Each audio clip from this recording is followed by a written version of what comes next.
Hi everybody. I decided today that I was going to do a Q&A. Originally I was going to film this in the car, but I didn't wind up doing that. So instead, I filmed myself finishing a fuckery flower and I decided I'll just answer the questions in voiceover. I'll make sure to leave all of my materials that I'm using on this piece linked in the description below, but suffice it to say that when I do one of these fuckery flowers, I start with a watercolor underlayer and then I go on top with colored pencils and Gamsol to create the detail.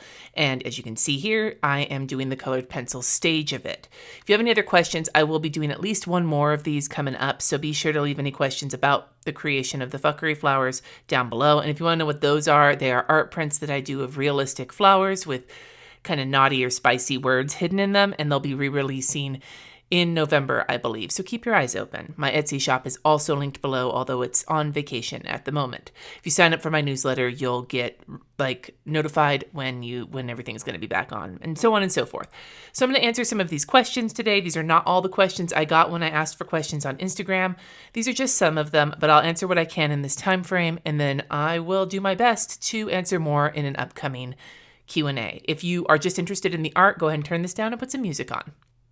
The first question is best parenting books or channels looking to start a family soon.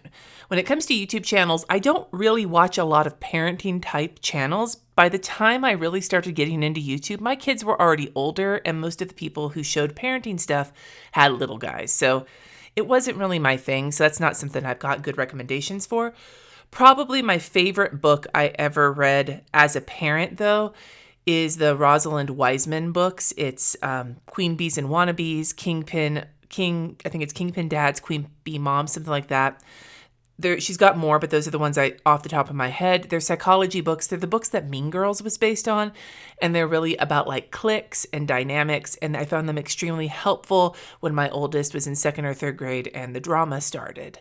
Usually when I was in pregnancy and all of that, the What to Expect While Expecting books actually made me feel worse about my parenting than anything else. So those were not necessarily the business. I found a lot of my best advice from mom forums, which also means I also found some of my worst stuff from mom forums, but you take what you can get, right, on the internet. So I'm sorry I don't have better answers for you, but honestly, it's been so long. It's been 84 years. Next question is, how do you manage your migraines? I've got my daughter with migraines and haven't found a good drug to help. I am not great at managing them anymore because the drug that worked the best for me, which was Excedrin for migraine, is off limits for me because of my kidney disease.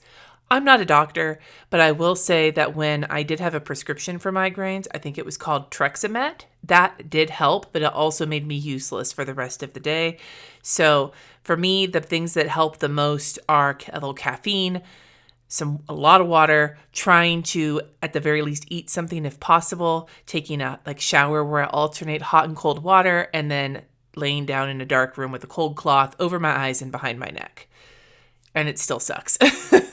I'm sorry, I don't have anything better than that. Somebody else asked, kidney issues since moving. Do you have a new doctor? Do you like them? Are you still working with your old doctor in California? I now have a new doctor here. I really like them. I don't have a new kidney doctor yet. I don't see him for a couple of months because of the waiting, although I'm on the wait list. But I did get the doctor I wanted who specializes in polycystic kidney disease, which is the thing I really needed. So yeah, honestly, I did just have some blood work done, and kidney-wise, not much has changed. A little bit of a loss of kidney function, but not much. So I'm sort of in a holding pattern right now. I do have to go back to taking my potassium on a regular basis. I was being kind of sketchy about taking my middle of the day pill. My doctor originally said, maybe you won't need to. And I'm like, okay. And so I stopped being as good about it, and my potassium is still quite low. So no more slacking off on that. Someone else asked, where would you like to travel to if money or COVID was no issue? I'd like to take a honeymoon. I'd like to go to a tropical island with an all-inclusive resort and just lay by the pool where I can see the beach, but I'm not in the sand, and do nothing and have no Wi-Fi and be able to drink alcohol without feeling like shit. Is there somewhere like that? I don't know. How do you explain to someone why you're tired all the time? I have rheumatoid arthritis and I struggle with bad fatigue. They don't understand how I'm tired a lot. Yeah, I'm not great at explaining that. I know some people really use the spoon theory, and I've tried that before, or tried something along those lines to let people know why I'm so tired. But honestly, some people just don't want to fucking know. Some people just don't give a shit. They think you're faking it, or they just don't care because they're not that empathetic or whatever. And I've had to find time to just be okay with that and know that, like, I can't let them completely make me feel awful about everything because I can never change their mind. I'm not going to be able to change it. At least that's my fatalistic way of looking at things. But ultimately, the best way that I explain it is like running out of gas. You know, some days I'm starting my day with like a 3/4 tank. Someday I'm starting my day and I'm already on empty. Next question. Do you celebrate any holidays coming up? Anything specific you're looking forward to? So I'm a UU. I'm a fairly secular ass humanist UU. Most holidays for me, I tend to celebrate the very secular versions of like Christmas or whatever. And we do fake Thanksgiving with our family as a way to get together. We don't eat, and I love Halloween, but I don't attach a lot of religious significance to any holidays. And I'm actually fairly ambivalent about most holidays. I've been that way ever since my parents died.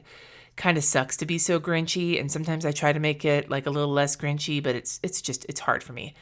I will say my oldest is really exploring being like a pagan and like witchy things, which we have family members who have been Wiccan like for years and years and years. My cousin was raised Wiccan. And so I know that Kat really wants to celebrate Samhain this year and the solstice. So I'm going to really try and help facilitate that for them and maybe join in with it. We did have some great like solstice celebrations in our old church in Napa, but currently I'm not really sure how that's going to work. So I don't know, man. That's a very long-winded answer to say sorta. Someone else asked, not a parent, but might be helpful, how to handle if your LGBTQ plus kid is bullied. Oh my God. I don't know, dude. I don't know. That's one of those parenting things that I don't have an answer for. I feel like I would want to just kick the ass of the little fucker who bullied my kid. I honestly have no idea. I would probably go through the school if I felt comfortable with the school, but it's not a situation I've really run into where I've known about it when I could do something about it. And it's one of those times where as a parent, I feel totally helpless and I hate that. But that is an area that I have no idea. And I wish I did. So somebody else, if you have a good answer for this, please let us know in the comments. Here's a longer question. Do you have any helpful phrases for kids or young people to use with parents to help their parents understand their disability or chronic pain? How can young people explain their need of support to a parent who isn't understanding? So I haven't always been the greatest at this. It can be hard to really comprehend when somebody's explaining to you, even if you have chronic pain yourself, to really understand the gravity of it. And I was not always the greatest at that with my kid. One of the things like that they are really good at saying, it's become almost code for us, is that they're in a state of Spain without the S. That it's a running joke, but also it's like, okay, they're pulling this one out. It's a bad time of it. Another thing is just talking about how tired they are and just being clear with me when they're having trouble with something. I don't know if there's any good phrases to teach kids to tell their parents when their parents aren't being supportive, because everybody is different and people understand things differently and they take in information differently. I would say that sometimes putting things in the context of like an everyday task that maybe they used to be able to do, but now they can't, or they've never really been able to do comfortably, but something that to the parent might think, oh my God, like you must really be hurting if you can't do something simple like that, even though to them it might not be that simple because they're in a whole bunch of pain. For me, for example, as an adult, but like this might be a good example, I don't wear shoes that lace up very often anymore because bending over to lace my shoes up causes me not only huge amounts of pain, but also the possibility of potentially injuring myself enough to put me on my back for a week. So when I say it hurts when I bend over, okay, there's that. But when I say it's bad enough when I bend over that I don't wear shoes that lace up anymore, that makes it a little bit like it connects a little bit more. So that's my thought, is maybe trying to not only talk about your pain, but talk about like the things your pain is making more difficult or preventing you from doing. I don't know if that's the greatest answer or not, but that's been something that's both helped me express it to other people, and it helped my kid express to me when I was still struggling to figure out what it was that was going on with them. This question is tips for us that are too exhausted to do any sort of work, mental health issues here. So I don't know if this question is asking about tips to just do things in general or tips on how to do things that like bring in income. My thought process on just doing things is, for me, when I am in a high state of exhaustion, the way that I can stay on top of things is to just fucking push all my planners out of the way, get out a notepad and make a very granular list with things broken down into small steps, both so that I don't have to worry about remembering to do things because they're on the list, because when I'm really tired, remembering things becomes really hard, but then also that I can see myself checking a few things off, which makes me feel better, makes me feel like I got something done, even if that something was brushing my teeth that day. That helps. When it comes to bringing in an income, I don't know if I have good tips for that. For me, I sort of fell into doing this.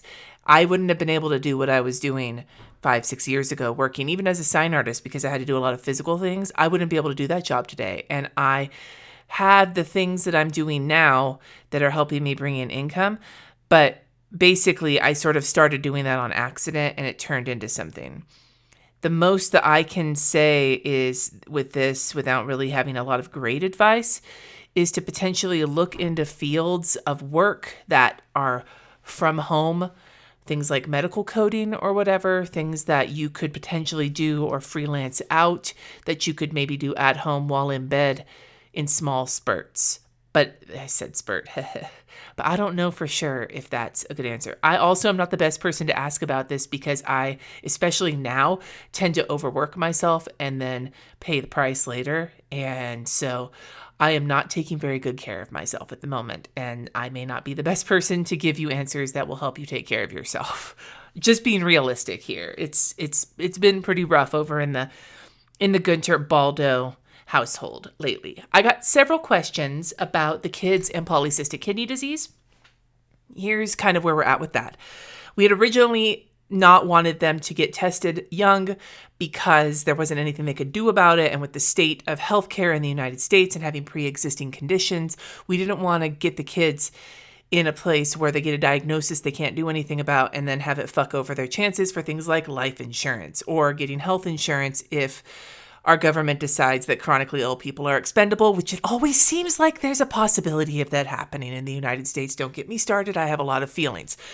However, there is now a pill that has been approved, sorta, and it can slow down the growth of the cysts. I am not eligible for it. I'm already too far along, but they might be perfect candidates for it if they catch it early enough. So they're both going to get evaluated by pediatric nephrology. However, the chances are they'll probably get sent over to the university healthcare system to start talking about that. They both would like to know, and honestly, I don't blame them for that. But it's a process. It's a process. We had actually started the process before COVID hit, and then when COVID hit, a bunch of things got put on the back burner, that included, and now things are starting to kick up again, but we have some other priorities right now when it comes to medical stuff with the kids that it's sort of not on the back burner, but also not at the top of the list, if that makes sense. Here's another longer question that I can honestly quite relate to. As a young professional with a chronic illness, I'm always worried that I will have long strings of bad days where I only have the spoons to work, and with a partner who needs additional emotional support to do chores, I'm worried I will never have a house that people aren't commenting on how I could just clean it better when I just don't have the spoons for it. My dude, I feel you. I have so many issues around cleaning to begin with because of growing up with parents who were hoarders and in a house that was always nasty and never knowing how to clean. I have had some level of insecurity around how clean my house is versus the other house my kids lived in with their dad and stepmom, because their stepmom is a very tidy person and kept things really, really nice. And so for me, like it added to my insecurity. And then of course we add on the fact that I'm always exhausted. And this was in the other house where it was smaller and now it's bigger. And one of my kids is also dealing with chronic pain and I'm in pain and it's a big house and there's just a lot. And oh my God, I'm always terrified somebody's going to come over to my house and judge the shit out of me. Well, I have kind of two answers to this question. The first answer is if you can afford it at all, see if you can prioritize some money to have somebody come in and do the deep cleaning for you once in a while, even if it's once every 6 months or once every 3 months. We're supposed to do that, but we haven't been able to find someone yet. And we're trying to be real careful with how we're spending money, but that is definitely on our priority list because of how exhausted I am and how little time Jesse has, how one of my kids is also struggling really hard with chronic pain, and we don't want the other kid to be saddled with all of it either. So that's something we're trying to do. If you can prioritize it, then try. If you can't, then there's no shame there. But that's the first kind of suggestion I have. But the second suggestion I have is honestly, people don't give that much of a shit. Most people's houses are not that tidy all the time, especially when they're living there. Like if somebody's going to come over and you do the quick clean or whatever, that's one thing. But I will say that most people don't give that much of a shit. And if they do you really want to be friends with them anyway? I will say the person who helped me the most when it came to really unpacking my feelings towards cleaning was probably Dana White from A Slob Comes Clean. I read her book and it was one of the few cleaning books that didn't feel completely like it was a person who loves to clean writing a book about cleaning. Like it obviously was somebody who also has issues around cleaning, and that was helpful for me. Also, I don't remember if you were speaking to the person who left me this question, but in general, if you weren't in my book club, Unfuck Your Habitat was wonderful because it really did address some of the problems that can face people who have chronic illness, mental health struggles, things that give them less spoons, make them more exhausted, and make cleaning harder, as well as addressing people like me who also had hoarder parents and don't really know how to clean. I found that book extremely liberating and helpful. But ultimately, it's kind of the double fold of trying to do small things when you can, and then letting the rest go and not letting it stress you out and not worrying about what other people think. Worry about how you're feeling in the space that you're in, because that's more important than what other people think of your house. This question is asking for advice to help your non-binary kid get family members to respect their pronouns. And I said, so I'm assuming that they've been having a hard time with it. So there's a couple things that I want to say about this. For one, it does take time, even when people are trying. I'm sure you know this. It does take time to kind of retrain yourself a little bit. But on top of that, if people are resisting, oh, well, they, them is plural, or I don't understand, or blah, blah, blah, blah, blah, you have to just kind of keep at them and keep reminding them. And when they misgender your kid, remind them. Now, I also want to emphasize that it's important to know how your kid feels about this. If you can get an honest answer out of them, where do they want you to correct that person in front of them? Are they uncomfortable with that? My kid, as an example, really hates having to correct people, but also really wants me or one of their other loved ones to do the correcting for them. They don't want to say something and feel like they're starting shit, but they would want us to advocate for them in person. There's another kid that I know who is fine with people misgendering. If you're going to correct them, do it when they're not there so they don't have to deal with it. Everybody is different in terms of their boundaries and what they want. And if you're advocating for your kid, you really want to make sure you know kind of what their parameters are for how you advocate for them to keep them feeling as comfortable as possible, which is the whole idea here, right? I will say though, and I have heard about this, when you have people that really just refuse to gender your kid properly and it's starting to cause your kid problems, I might put the foot down and be like, look, if you want to see us, if you want to have a relationship with us right now, you really need to respect my kids' pronouns because you are harming them by not respecting them. And if you are going to keep causing them harm deliberately, then we're going to have to separate for a little while until you can check yourself, basically. It feels like an extreme standpoint, especially when it's somebody like a grandparent or like a close aunt or an uncle. But ultimately, your kid's well-being depends on it. If somebody's going to keep being shitty to them without even trying, then they don't deserve to have a good relationship with your kid until they can have a relationship with them that doesn't involve active harm. Right? So that's my thought on the subject. But ultimately, my biggest piece of advice is to talk to your kid about it and find out, even if they're younger, find out from them what it is that will make them the most comfortable and what they want of you. Because sometimes what they want out of you is not what you think they want. So you want to kind of check in with them first. And then when they tell you how they want things, fucking mama bear over those things until they tell you to do something else. In this case, trust your kid. I mean, I trust my kids anyway, but in this specific thing, they know themselves. And if you can really make sure that they're comfortable enough with you to tell you what they want, then that's the best route forward. I've got a couple of quick questions. I'm going to take rapid fire and then I'm going to answer one more and I'm going to wrap this up until next time. First one, I'm an aunt to a transgender teen. Any books or support groups you would recommend? I don't have any specific books or support groups, but if you have access to a UU or a United Church of Christ church that's doing an OWL program, it's a sex and sexuality program. My kids got so much out of it, and I really think that it helped in terms of really understanding and thinking about gender and sexuality. I think it gave them a lot of great tools. It was also the church youth group that really helped my kid when they were starting to come out. So those are the resources we had. Or if you have an LGBTQ center in town, I would check with them. And then the other question is, any tips for finding a doctor or what type of doctor for a chronic pain with a young adult? I'd start with your primary care doctor and blood work. They may be able to recommend you to a specialist for your specific pain. At the same time, you may also request that they send you to pain management, which is its own whole line of shit where they can really help you just figure out what can help you with your pain.